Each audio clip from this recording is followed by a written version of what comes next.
हरि ओम नमः शिवाय भक्ति विश्वास परिवार को आपण मानक पुणी थे स्वागत। समय को नहीं स्नान करिवार प्रभाव केवल शरीर पर नुहे, यार प्रभाव मन विचार घर माहौल एवं भाग्य उपर मध्य पड़िଥାଏ। तेणु एबी चलते जानिबा केउ समय स्नान करने द्वारा कौन कौन जीवन उपर कुप्रभाव एवं सुप्रभाव पड़िଥାଏ। जो स्त्री सकाळ 5टा ରୁ 6ଟା भितर स्नान करिଥାଏ तार परिवार उपरे बहुत सकारात्मक प्रभाव पड़ता है। परिवार संकट दूर होता है, आर्थिक क्षेत्र में शुभफल प्रदान करता है। यही स्त्री उपरे माँ महालक्ष्मी आशीर्वाद सदा सर्वदा रही है। से ही 6टा ରୁ 7ଟା भितर जो मैंने स्नान करती उपरे माँ पार्वती आशीर्वाद रही है। यही समय शरीर अत्यंत फूर्ति रही है। यही समय 33 कोटी देवदेवता कृपा मिलता है। तेणु जो नारी यही समय भितर स्नान करुँच से समय जदि 33 कोटी देवदेवता ध्यान करी माने गाधेवा समय 33 कोटी देवदेवता ध्यान करी जहाँ भी किसी मनोकामना अच्छी मन मन कहे तो से समय कहवा द्वारा मनस्कामना पूर्ण होता है बोली विश्वास रही। किंतु एठी गोटे मुख्य कथाटी कहबी ध्यान देकी शुणुता केबे भी स्नान पूर्व गैस को छुंतुनी। गाधे सारिबा पर ही आपण ठाकुर को प्रणाम कर सारिबा पर रोषेई कार्य आरंभ करें। किंतु केबे भी स्नान करने पूर्व माने न गाधेबा पूर्व गैस से लगे किसी करंतुनी।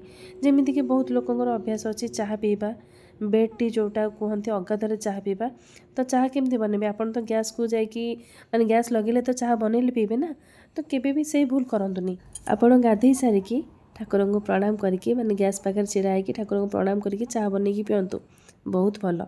देह भी सुस्थ मनरे भी शांति परिवार भी सबकिछि मंगलमय हम। किंतु अगाधुआर चाह पीवा केते दूर ठीक सेटा हुए तो आम समस्ते आजिकल पाश्चात्य सभ्यता को अनुकरण करुचे। एसबू कथा बहुत जन को मनगढ़ा लगिपे। आजिकल समस्त पाखे भरपूर मात्रा पैसा अच्छी तो समस्ते चिंता करेंगे हाँ एत पैसा समस्त पाखे भल रोजगार कर समस्त भल अच्छा एसबू कथा किए बा मानुची नाई आज्ञा माने हुए तो आपण मैंने विश्वास करें न करें एसबू जिनस आम परिवार प्रति आम निज जीवनशैली प्रति निहाती रूपे यार प्रभाव पड़ुची। परिवार में आजिकल देखिए समस्त पाखे बहुत पैसा अच्छी किंतु मानसिक शांति बहुत कम लोकों पाखे अच्छी। सेटा आपण निजे जदि रियलाइज करें तो बहुत भल कथा सेटा आपन डिपेंड करुच्ची। एबे चलतु जानिबा जो मैंने 7टा ରୁ 9ଟା भितर स्नान करती तो 7टा ରୁ 9ଟା भितर समय किसी खराब समय नुहे। यही समय स्नान करें महादेव को कृपा लाभ होता है। किंतु या ठारू बेसी विलंब करने उचित नुहे कहीं जदि आपण 9टा पर स्नान कर जीवन में बहुत कष्ट आसता है। शरीर असुस्थ लगी रहिबो दुख आसिबो एभली भाव में विभिन्न प्रकार समस्या देखा से ही भली 10टा ରୁ 11ଟା मध्य गाधेवा द्वारा जीवन में बहुत कष्ट केवल निजपाई नुहे पिलामानपाई स्वामींकर किसी भी उन्नति हो पारबनी अवनतिर बाट देखा दरिद्रता लगी रहिबो नकारात्मक शक्तिर प्रभाव बेसी रही है से समय मानक बुझिपारे। सबुठारु स्नान करिवार सर्वोत्तम समय होची भोर 4टा ରୁ 7ଟା भितर मन रखि था सबुठारु उत्तम समय कहीं आपण को कहूँ माने राति 4टा ରୁ 9ଟା भितर स्नान करवाटा भल बोली कहीं यही समय ना सूर्य धीरे धीरे ऊपर को उठी था वातावरण में रातिर ठंडापण रही है। यही समय भितर पानी रे प्राकृतिक ताजापण रही है। यही समय भितर पूजा करने मध्य बहुत भल बोली मना जाए है 9टा भितर पूजाटा केवल सेतिकी नुहे यह द्वारा पुण्यर प्रभाव मध्य बढ़ी थाए।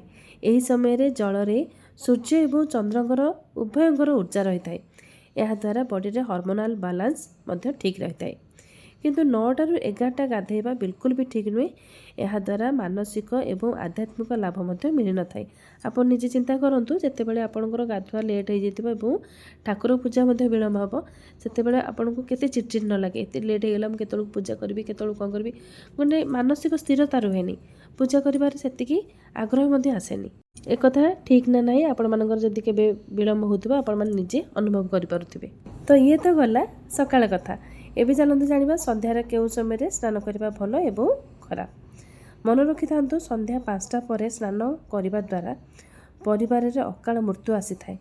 जेमिति कि किछि बड़ बेमारी हो एक्सीडेंट हो स्त्री लोकंकर तो किछि हबनी माने स्त्री लोक छी भी स्नान करते तांकर तो किछि हबनी किंतु परिवार लोकंकर क्षति घटी थाए बुझि पारले।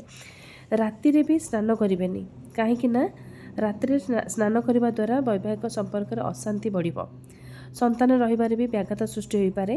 ଯଦି ସେତିକି ଝାଳ ବୋହିବ, ଅଶାନ୍ତି ଲାଗୁଛି, ସେତିକି ନିଜକୁ ସାଟିସ୍ଫାଇ ଫିଲ୍ ହେଉନି, ତାହେଲେ ମୁଣ୍ଡ ଧୋଇ ସ୍ନାନ ରାତିରେ ବିଲକୁଲ ବି କରନ୍ତୁନି। ମୁଣ୍ଡ ନ ଧୋଇଲେ ପୂର୍ଣ୍ଣ ସ୍ନାନ ବୋଲି କୁହାଯିବନି। ଆପଣ ଫ୍ରେଶ୍ ହେଇପାରିବେ, କିନ୍ତୁ ସୂର୍ଯ୍ୟାସ୍ତ ପରେ ସ୍ନାନ କରିବା ଉଚିତ ନୁହେଁ। ବୁଝିପାରିଲେ? ଏବେ ଚାଲନ୍ତୁ ଜାଣିବା କେଉଁ ବାରରେ ସ୍ନାନ କରିବା ଦ୍ୱାରା କ'ଣ ହେଇଥାଏ। ସୋମବାର ଦିନ ବ୍ରହ୍ମ ମୁହୂର୍ତ୍ତରୁ ସ୍ନାନ କରିବା ଦ୍ୱାରା ସମସ୍ତ ନକାରାତ୍ମକ ଶକ୍ତି ଦୂର ହୋଇଥାଏ ଏବଂ ସ୍ୱାମୀ ପାଇଁ ଉନ୍ନତିର ମାର୍ଗ ଖୋଲିଯାଇଥାଏ।